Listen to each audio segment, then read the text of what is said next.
안녕하세요. 책 내는 뮤주입니다. 오늘 소개할 책은 나는 장례식장 직원입니다.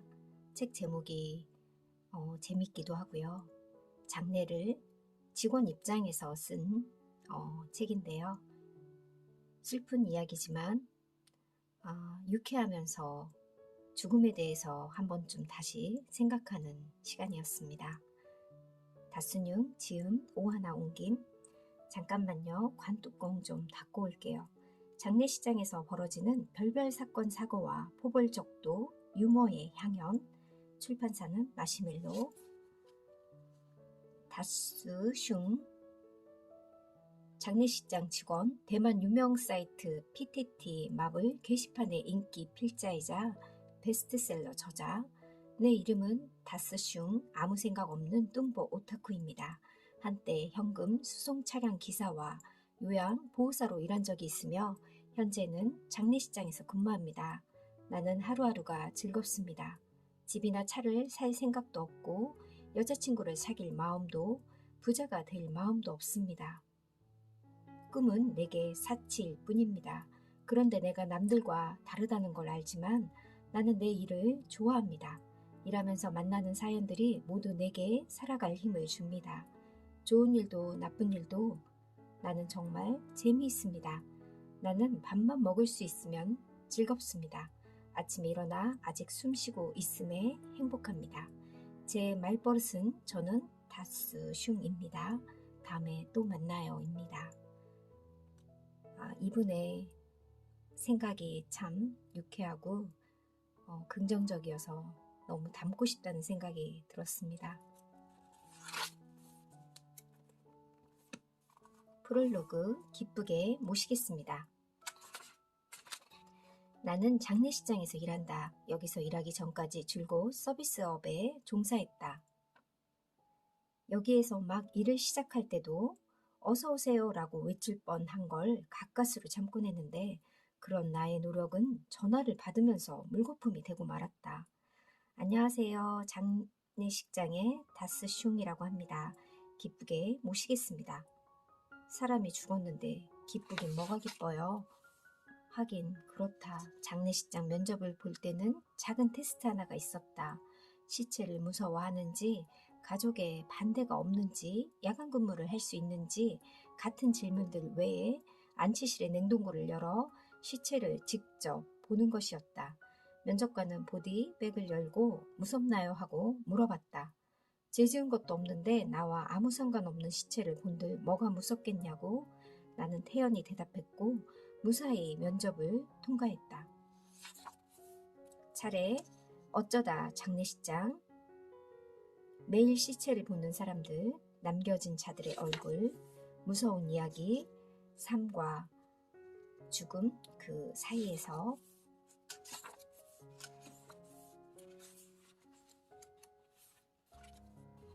비만은 힘들어. 그날은 휴무일이었고 나는 집 앞 식당에서 아침 식사를 하다가 직장 동료 라오자이의 연락을 받았다. 사진을 보니 페트병이 잔뜩 쌓인 방 안에 거구의 남자가 실오라기 하나 걸치지 않은 채 컴퓨터 앞에 꼬꾸라져 있었다. 사망자는 키 160cm의 남짓에 몸무게는 140kg쯤 돼 보였다. 까다롭게 굴고 싶진 않았지만 그래도 그건 불가능했다. 자고로 끼리끼리란 말이 있다. 그래서인지 주간 근무를 하든 야간 근무를 하든 내가 있을 때 유독 과체중인 시신이 자주 들어온다. 한 번은 150kg이 넘는 사망자가 들어온 적이 있었다. 유가족은 누나와 엄마 단 2명이었는데 그 둘을 합쳐도 90kg이 안 돼 보였다.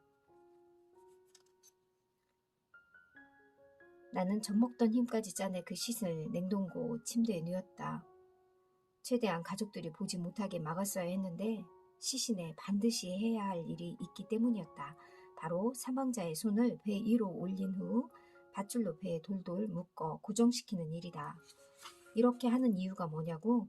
과체중인 시신이라도 복부가 침대 너비보다 크지 않으면 보관이 가능하다.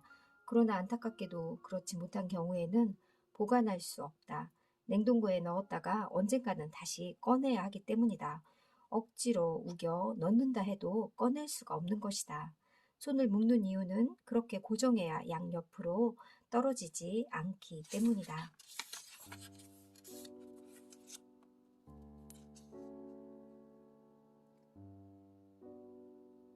경고하건대 이 글을 보고 있는 고도비만 오타쿠들은 체중 감량을 하는 게 좋을 것이다. 비만인 채 이곳에 오면 얼마나 불쌍한지 모른다. 옆으로 누운 채 관에 들어간 시신도 있었다. 너무 뚱뚱해서 바로 뉘울 수가 없었기 때문이다. 또 한 번은 시신의 몸짓이 너무 커 관이 부서진 적이 있다. 그런가 하면 관을 너무 크게 짜 화장로 안으로 집어넣지 못한 경우도 있다. 화장로 입구는 정해진 규격이 있기 때문이다. 화장터에 대해 잘 모르는 업자들이 이런 문제를 소홀히 하다가 뒤늦게 다른 곳을 찾아야 하는 일이 생기곤 한다.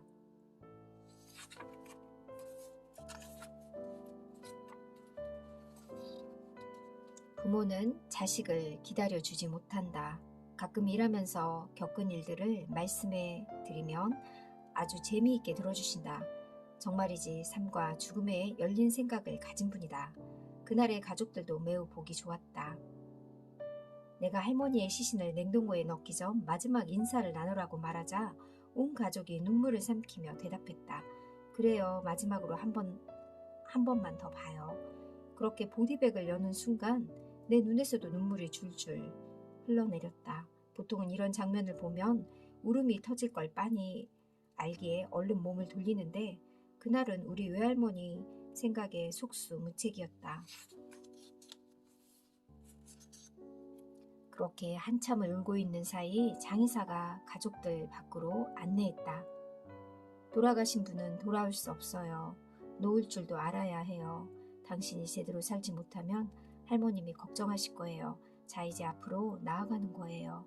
다시는 돌아보지 말아요. 나는 눈물을 닦으며 대답했다. 매일 시체를 보는 사람들. 기사님들은 대부분 퇴직 후 회고록을 쓰고 싶어 하는데 책에 사진을 넣으려 하는 것 같다. 그 말을 듣고 나는 그저 웃기만 했다. 기사님들 중 가장 나이 많은 이가 30, 가장 어린 이가 23이니 그들이 퇴직할 때쯤 나도 퇴직할 것이다. 안타까운 건 이렇게 고생스러운 일을 하고 받는 월급이 대만 평균 임금에도 못 미친다는 사실이다. 물론 나도 그렇다.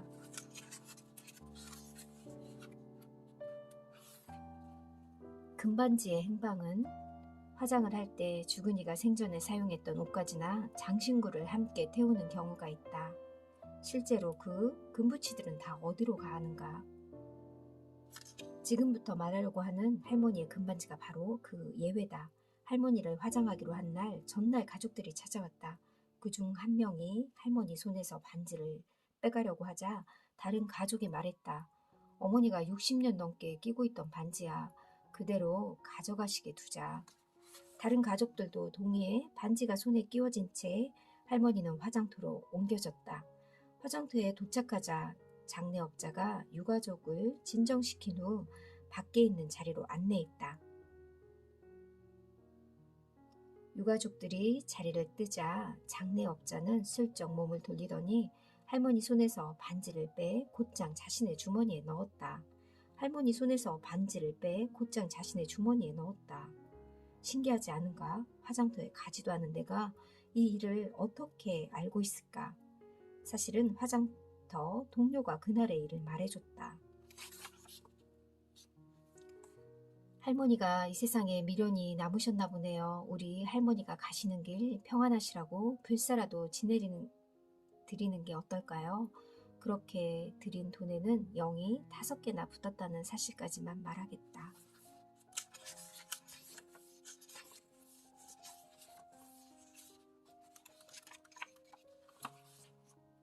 기사님들의 비밀. 함께 차에서 내가 내린 유가족은 중년 남성이었다. 서류 작성을 할 때까지도 제정신이 아닌 듯 보였다. 그의 신분증을 확인하면서 단번에 이해가 됐다. 딸이 죽은 것이다.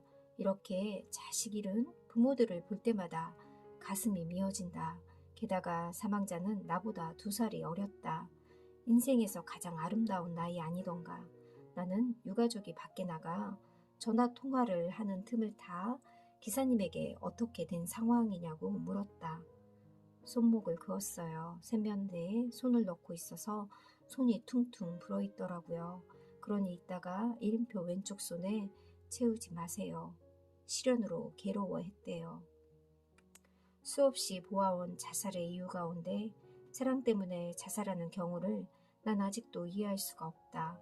내가 연애 경험이 많지 않은 탓일지도 모르겠지만 그것 때문에 자살까지 할 필요가 있을까 싶은 것이다.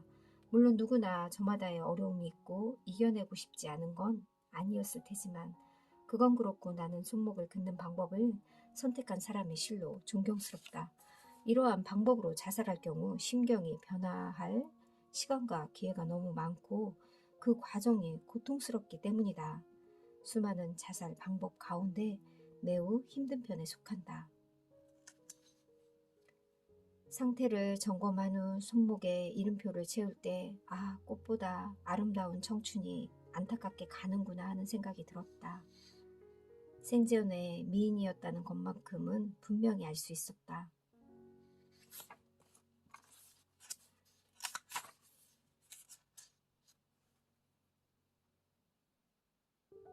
사람이 죽고 나면 그 사람만 사라지는 게 아니라 한 가정이 없어진다는 걸 너무 늦게 깨달았어요.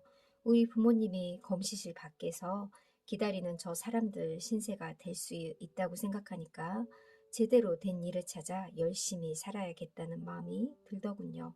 다행히 좋은 선배를 만나 도움을 받을 수 있었어요. 그렇지 않았다면 일자리 구하기도 쉽지 않았을 거예요. 나는 그제야 기사님들이 이 힘든 일을 어떻게 그토록 군말 없이 해낼 수 있는지 조금 이해가 되기 시작했다.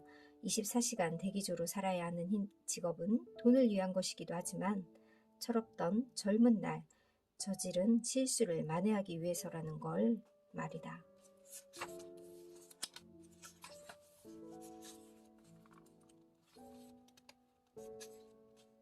보디백을 긁는 소리. 신년 초의 어느 날 저녁 남부지방 소재의 병원에서 사망진단서를 받은 시신 한 구가 들어왔다. 모든 수속을 순조롭게 마치고 보디백을 열어 이름표를 채운 후 냉동고에 들어갈 침대로 갈아 태우려 할 때였다. 문득 이상한 소리가 들렸다. 손톱으로 보디백을 긁는 소리였다. 잘못 들은 게 아니었다. 같이 있던 기사들도 흠칫 놀라 서로 쳐다보았다. 다시 확인해보죠. 다시 열어본 보디백 안에는 죽은 줄 알았던 노인이 숨을 헐떡이고 있었다. 이런 일이 실제로 존재하는군요. 맙소사 한 대 때려주고 싶었다. 어쨌든 노인은 다시 병원으로 보내졌고 일주일 후 다시 돌아왔다. 역시 내가 근무하고 있을 때였다.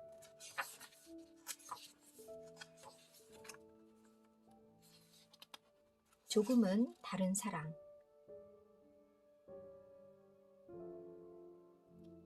사실 그녀는 매우 교양 있는 사람이었다. 우리를 곤란하게 하지 않고 순순히 밖에서 대기했다. 잠시 후 밖으로 나와보니 그녀는 여전히 그곳에서 울고 있었다.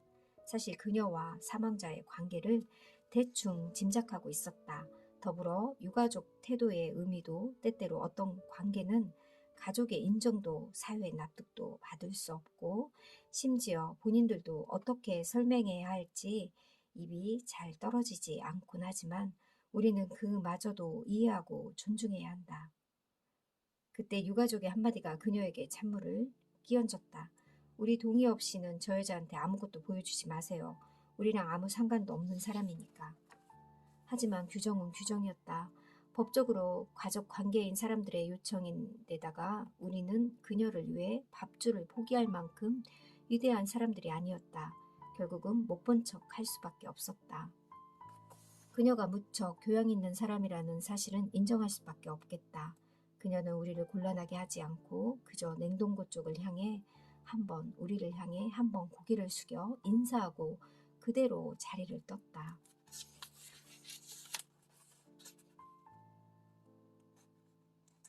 다음 날 발인 때 나는 초록색 말보로에 불을 붙이며 유가족들이 연구차를 따라 화장터로 가는 모습을 지켜봤다.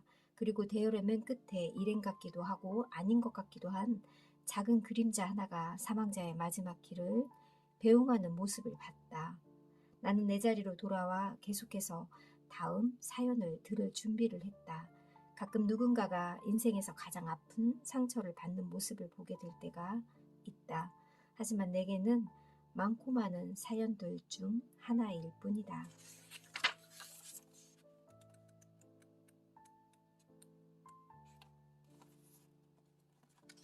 장례식장 괴담2 방울아저씨. 방울아저씨는 내가 이곳에 오기 5년 전쯤 돌아가신 분이라고 했다. 그는 들을 수도 말을 할 수도 없는 데다가 한쪽 눈마저 보이지 않는 사람이었다. 그래서 위험을 피하기 위해 몸에 방울을 달아서 사람들에게 위치를 알리고 다녔다. 게다가 방울아저씨에게는 지적 장애가 있는 딸이 하나 있었다. 아저씨는 나가놀기를 좋아하는 딸을 혼자 둘 수 없어 일을 하러 나갈 때는 딸을 수레에 태우고 다녔다.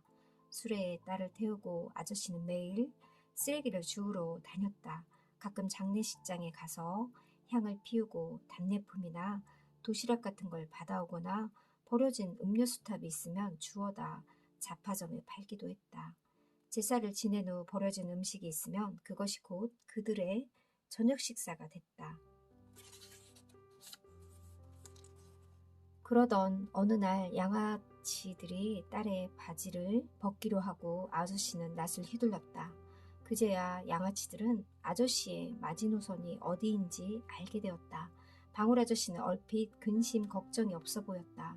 심지어 본인 소유의 집도 있었다. 아저씨의 유일한 걱정은 분명 그 딸이었다. 아저씨가 죽고 나면 딸을 보살펴 줄 사람이 없었다. 누구나 고난은 있지만 방울 아저씨의 고난은 좀 더 고통스러운 데다가 끝이 보이지 않았다. 방울 아저씨의 딸이 홀로 외출하는 모습이 자주 목격되었다. 아저씨의 모습이 보이지 않자 사람들이 물었다. 아버지는 잘 계시니? 그럼요. 딸은 언제나 웃으며 이렇게 대답했다.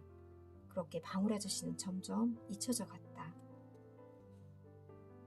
어느 날 방울 아저씨 집에서 나는 악취의 수상함을 느낀 이웃 덕분에 마침내 아저씨가 사망한 후 3주 동안 욕실에 방치돼 있었다는 사실이 알려졌다.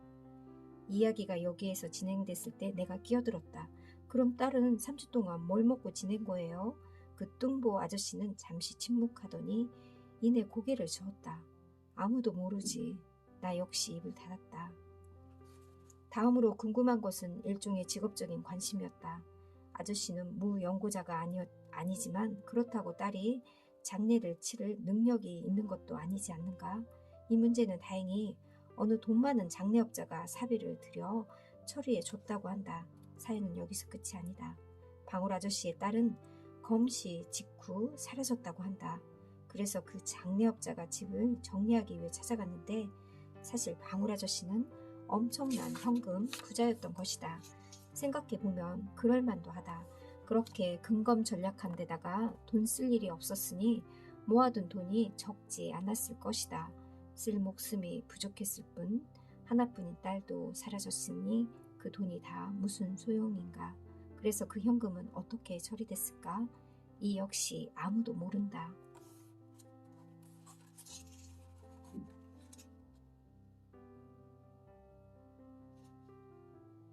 가끔 생각한다. 부모가 죽고 난 후에 보이는 행동으로 효자인지 불효자인지 따지는 게 제일 우스운 일이자 자기 자신을 속이기에 가장 좋은 방법이라고 말이다. 도대체 효도란 무엇인지 생각해보면 내가 요양사로 일하며 보던 모습들이 진정한 효도이고 이곳 장례식장에서 보는 모습들은 조금 가짜 같다.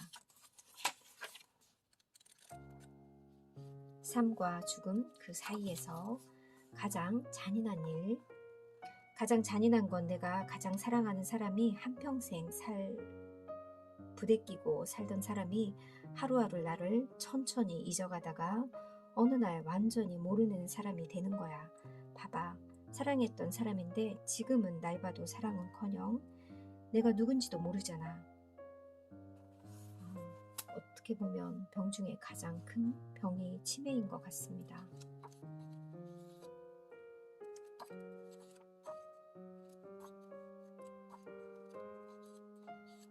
의미 없는 유서. 이 업계에서 일한 지 20년이 넘은 라우다는 누가 누구랑 눈이 맞았고 누구의 남친, 전남친, 전전남친 누구인지 손바닥 보듯 훤히 꿰뚫고 있다. 워낙 좁은 바닥이라 소문이 삽시간에 퍼지기도 한다. 그래서 라우다는 늘 말한다. 이 바닥엔 비밀이 없어. 그때 전화벨이 울렸다. 시신운반, 투신 자살, 긴급 상황. 이 여성은 50대로 주거지가 일정치 않은 사람이었다.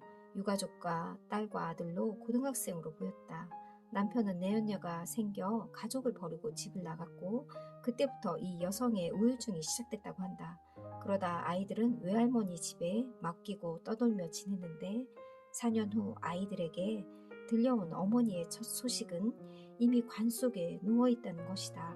유품이라곤 경찰이 전해준 작은 가방 하나와 유서로 짐작되는 종이 한 장뿐이었다. 마지막으로 관을 덮으려고 하는데 아들이 유서인 듯한 종이를 꺼내더니 같이 넣어 태워달라고 부탁했다. 옆에 있던 나는 종이를 볼 수 있었다. 누구누구씨 내 장례식장에 와주세요라고 쓰여 있었다.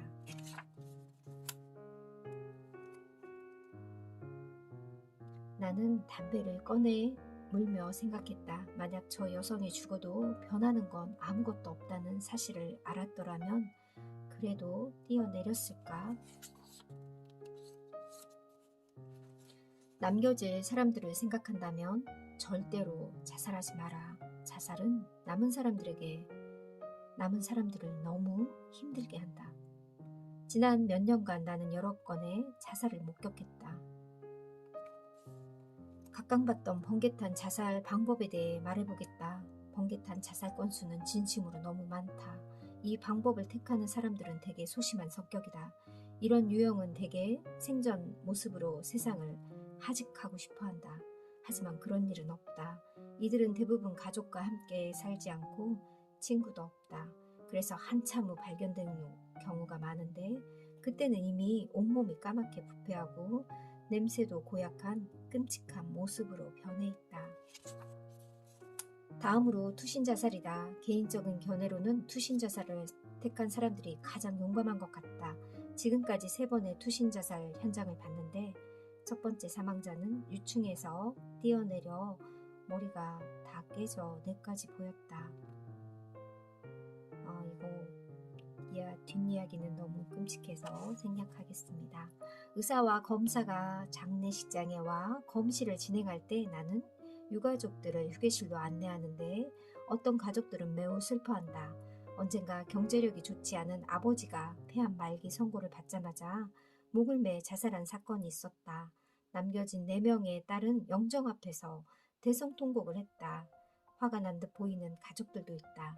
어떤 사망자는 친척들에게 400만 위안을 빌려 흥청만청 써버린 다음에 집에서 번개탄을 피워 자살했다. 또 어떤 가족들은 어리둥절해야 한다. 한 번은 20년 동안 본 적 없는 동생이 몸에 달아 자살했다는 소식을 듣고 온 유가족이 있었는데 시신을 보여줘도 알아보지도 못했다.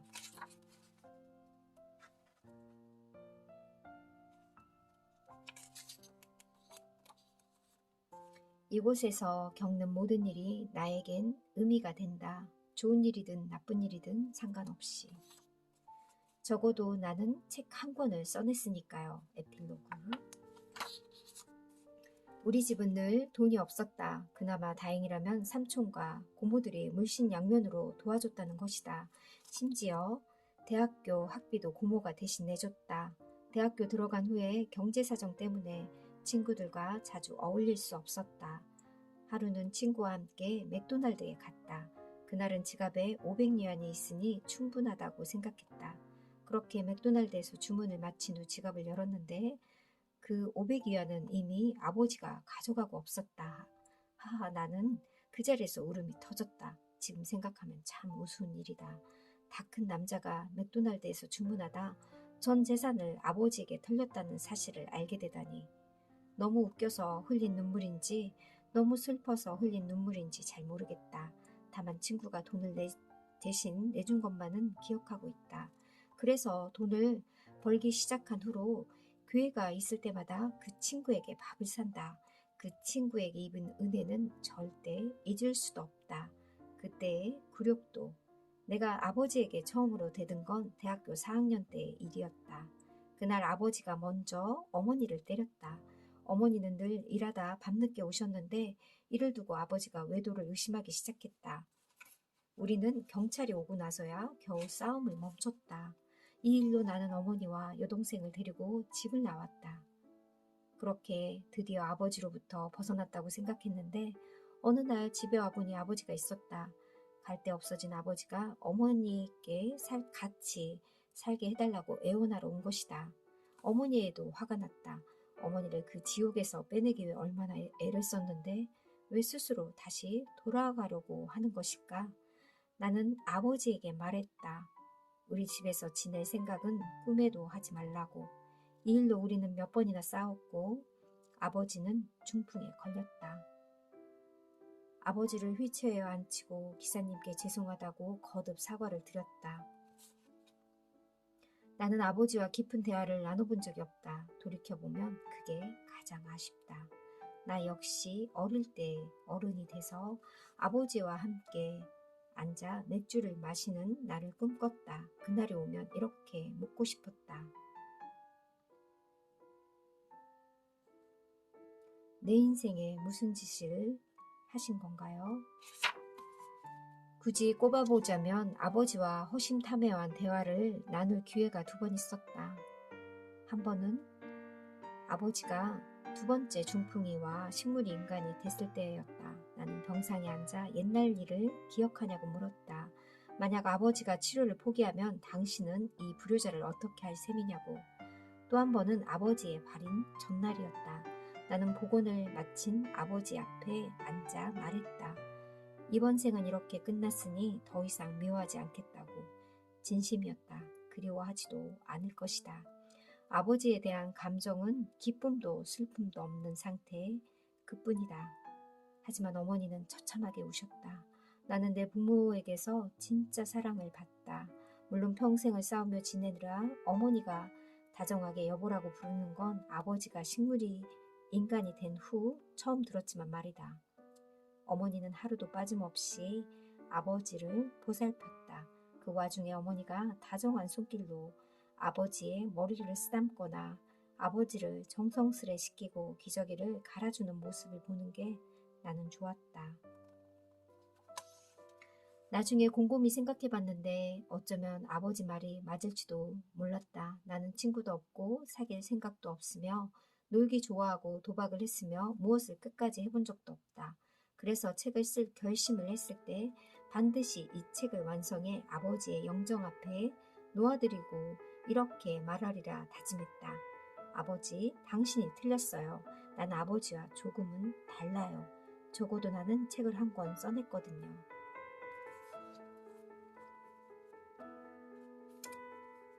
기쁘게 모시겠습니다.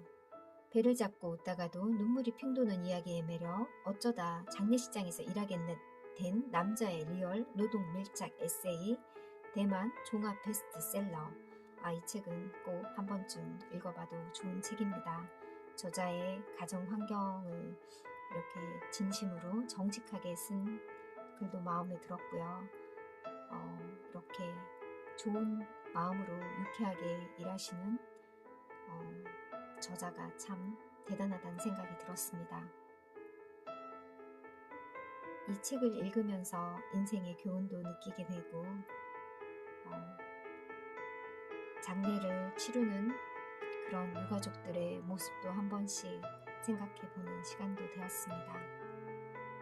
감사합니다.